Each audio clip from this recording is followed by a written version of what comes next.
দেখুন বার্তা একটাই, রক্তদান শিবির কেন করছে?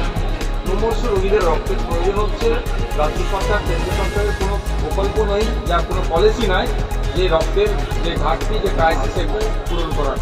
আমরা ভাঙড়ের পক্ষ থেকে, ভাঙড়বাসীর পক্ষ থেকে রক্তদান মহোৎসব করছি। আইসিএফের যারা দায়িত্বশীলরা তাদের প্রচেষ্টাতে ভাঙড়বাসী রক্ত দিচ্ছে। সেই যে রক্তের ক্রাইসিস দেখা যাচ্ছে, কিছুটা হলেও আমরা গ্রহণ করার চেষ্টা করছি। বিরোধীরা বসে রক্ত নিয়ে ব্যবসা করছে, কি বলবেন? দেখুন, আইনে আছে কেউ রক্ত বিক্রি করলে সে আইনত এতে সে জরিমানা হতে পারে। যদি এরকম করছে, আমাকে তো এরকম মিথ্যা কেস দিয়ে আমরা যেটা চেষ্টা করছি, এটা সুযোগ আছে। আমাদের বিরুদ্ধে আইনের ব্যবস্থা দিতে হচ্ছে, বিরোধীরা পারছে না। সেই জন্যই সরকার বিরোধীদের কাজ হবে। আমরা 10টা জায়গায় রক্তদান শিবির করছি টানা 10 দিন। বিরোধীদের কাজ অর্থাৎ শাসকের কাজ হবে যে 20টা রক্তদান শিবির করে এটা জবাব দেওয়া। সেটা তারা পারছেন না, উপরন্তু আমাদের প্রোগ্রাম ক্যান্সেলের জন্য প্রোগ্রামের অদূরেই ওই দিনই প্রোগ্রাম করে ডিস্টার্ব করছে, ভয়ের পরিবেশ শাসকের পরিবেশ তৈরি করার চেষ্টা করছে, কোনো জায়গায় বোমাবাজি করছে, মারধর করছে, ডেকোরেটরদেরকে আসতে দিচ্ছে না, জায়গা নিয়ে ডিস্টার্ব করছে। এ ধরনের অন্যায় কাজ করে যাচ্ছে। আমি ভেবে পাচ্ছি না রক্ত নিয়ে কেন এদের এত মোড়ানো। যখন বিরোধীদের বর্তমান যারা ডিস্টার্ব করছে তাদেরই যদি রক্তের কোনো সময় প্রয়োজন হয়, তারা কি গিয়ে ব্লাড ব্যাঙ্কে বলবে যে আমি তৃণমূল করি, আমাকে তৃণমূলের রক্ত দাও, আইসিএফের রক্ত আমাকে দেবে না? এটা বলবে না, তারা কিন্তু রক্ত চেয়ে নেবে।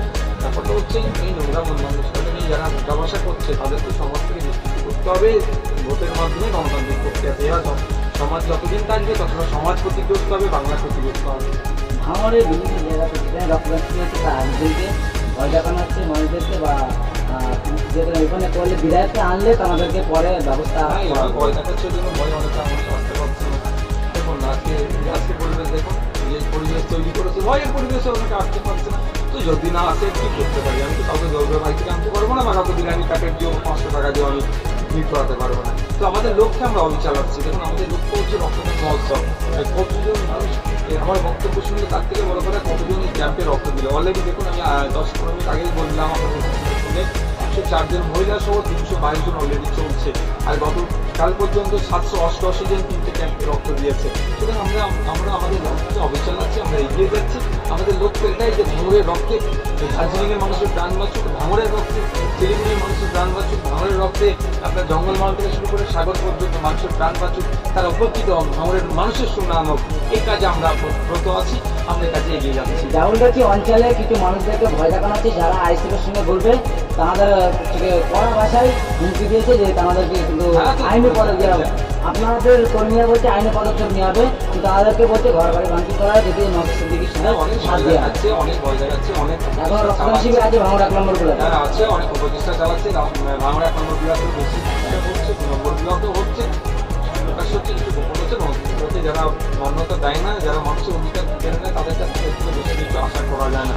সংবিধানের 326 ধারায় উল্লেখ আছে, মাত্র 18 বছর পর্যন্ত ভারতীয় নাগরিক হলে সে ভোট দিতে পারবে।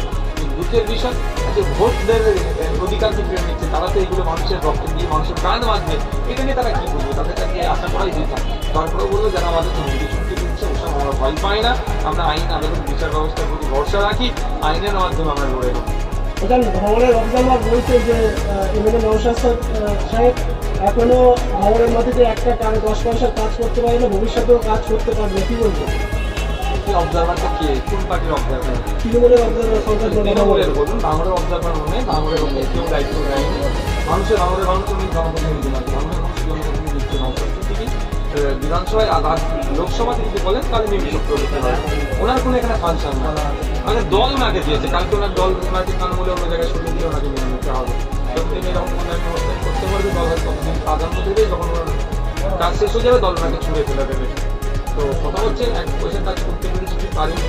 আপনাদের এই অঞ্চলে দেখুন, আমার এমএলএ ল্যাডের করেছিল। মানুষকে জিজ্ঞেস করুন, দ্বিতীয় কথা, আমি যেগুলো হচ্ছে এমএলএ ল্যাডের যে টাকাটা আমি পাই, আমি তো নিজে হাতে খরচ করতে পারবো না। ওটা আইনের মধ্যে পড়ে না, প্রফেশনের মধ্যে পড়ে না। আমার যে জায়গাগুলো হচ্ছে করলে ভালো হয়, সেই প্রস্তাবগুলো আমি দেবো। তারপরে সেটা ডিজিটালের মাধ্যমে ভিডিওতে আসবে বা বিভিন্ন কনসার্ন ডিপার্টমেন্টে এসে সেগুলো হওয়ার পরে সেটা গ্রেডিং হবে, তারপরে সেটার জন্য টেন্ডার হবে, তারপরে কাজ হবে। এটা সমস্তটাই এক প্রকার শাসকের হাতে আছে। সুতরাং নওশাদ সিদ্দিকীকে বদনাম করার জন্য সেই কাজগুলোকে ডিলে করছে, ভাঙড়বাসী উন্নয়ন থেকে বঞ্চিত হচ্ছে। এখন দল পরিষেবা থেকে আপনাকে কথা চলছে কুকুরের দল হিসেবে ইন্ডিকেট করেছে, কি বলবেন? ধরুন কেউ যদি আমাকে কুকুর বলে তাকে আমি বড় কুকুর বলে এটা বলতে পারি, কেউ যদি আমাকে খারাপ ভাষায় আক্রমণ করতে পারে সেই ভাষায় উত্তেজিত করে তবে একটা কথা বলবো, যার যেমন রুচি সে এমনকি আমি ডায়মন্ড লোকসভা দাঁড়াবেন বলেছে, সেখানে বললো যে যেখানে চুনাকুটি কাজ না সেখানে প্রধানমন্ত্রী বা স্বরাষ্ট্রমন্ত্রী কাজ ও হারাবে বলেছে, কি বলবেন? এর সাথে প্রধানমন্ত্রীর খুব ভালো সম্পর্ক, এই কথায় কথায় প্রধানমন্ত্রী ভাই যদি নওশাদ সিদ্দিকী চুনিকুটি হয় তাদের ভাষায়, যদি নওশাদ সিদ্দিকী দাঁড়ালে নওশাদ সিদ্দিকী জামানত জব্দ হয়ে যাবে, তাহলে কেন শব্দ খরচ করছে নওশাদ সিদ্দিকী নিয়ে? একটা প্রশ্ন করুন না তাদেরকে যে নওশাদ সিদ্দিকী নামটা বলতে গেলে তো 2 সেকেন্ড টাইম লাগছে, এই 2 সেকেন্ডটা কেন খরচ করছেন? বারবার টিভি ডিবেটে বসে মাইকে এসে নওশাদ সিদ্দিকী আপনার দাঁড়ালে জামানত জব্দ হয়ে যাবে। আসলে আমি আপনাকে বলছি নওশাদ সিদ্দিকী জামানত দাঁড়ালে অভিষেক ব্যানার্জির জামানত জব্দ হবে। ওখানে মাইনরিটি, দলিত, আদিবাসী সহ যে ভোটটা আছে অভিষেক ব্যানার্জিকে সবাই তার বিপক্ষে দেবে। ইভেন এটাও বলছে অভিষেক ব্যানার্জির দলের এখন যারা ঘুরছে তারাও আমার পক্ষে দেবে, অভিষেক ব্যানার্জির বিপক্ষে ভোট দেবে। অভিষেক ব্যানার্জি তো মমতা ব্যানার্জি ছত্র চায়, তার রাজনীতিতে এসেছে। মমতা ব্যানার্জির ছবি দেখিয়েছে রাজনীতিতে এসেছে। সে কি গ্রাসরুট লেভেলে রাজনীতি করেছে না ছাত্র রাজনীতি করেছে? কোন রাজনীতির সাথে তিনি যুক্ত? তিনি মাকে বোঝেন? এটার জমানত জব্দ হবে। সেই ভয়ে আতঙ্কিত হয়ে অভিষেক বাবু যা কিছু আছে ওই এই ধরনের সাঙ্গপাঙ্গ তাদেরকে দিয়ে এই ধরনের অবাঞ্ছিত মন্তব্য করাচ্ছে। ধরেন আপনি ডায়মন্ড তরফ থেকে দাঁড়াবেন বলেছিলেন, কিন্তু ইচ্ছা প্রকাশ করেছিলেন, কিন্তু এখনো কোনো ডেট ফাইনাল করেনি বা ওখানে দাঁড়াবেন বলে আপনি কোনো সিদ্ধান্ত বা আপনার দল কোনো এখনো সেভাবে জানায়নি। আপনি কি বলবেন, ওইখানে কি আপনি দাঁড়াবেন? ভোটটা একটু অনেক বাকি, জমিটা এখনো শুরু হয়নি, ভোটের নোটিফিকেশন আসেনি, ধৈর্য ধরুন, এটির সঙ্গে শুনুন, সঙ্গে থেকে আগামী ভাঙার কি লক্ষ্য আছে?